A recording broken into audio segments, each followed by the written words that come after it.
Kamalapur rail station থেকে ঢাকার বিমানবন্দর পর্যন্ত প্রায় ২০ কিলোমিটার পাতাল রেল প্রকল্প অনুমোদন হয় বিগত আওয়ামী লীগের আমলে। বিমানবন্দর থেকে ৩০০ ফুট সড়ক হয়ে পূর্বাচলের শেষ প্রান্ত পর্যন্ত আরও ১১ কিলোমিটার হবে এলিভেটেড রেল। এর ৩১.২৪ কিলোমিটার এই রেলপথ প্রকল্পের ব্যয় ধরা হয় প্রায় ৫৪,০০০ কোটি টাকা। প্রকল্প বাস্তবায়নে জমি অধিগ্রহণ চলছে।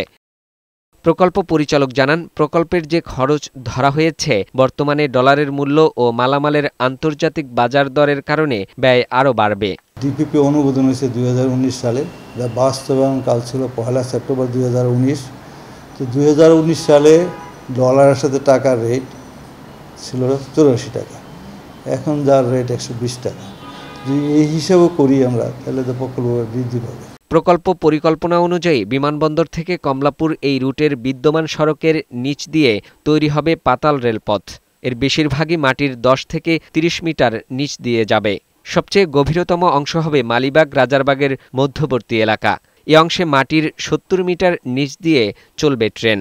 এই আন্ডারগ্রাউন্ড মেট্রো রেল প্রকল্প ঢাকা শহরের জন্য কতটা উপযোগী বা টেকসই হবে তা নিয়ে প্রশ্ন রয়েছে বিশেষজ্ঞদের। এই এনার্জি হাংরি একটা প্যাসেঞ্জার না থাকলেও সেখানে ভেন্টিলেশন দিতে হবে আর্টিফিশিয়ালি, লাইটিং দিতে হবে আর্টিফিশিয়ালি।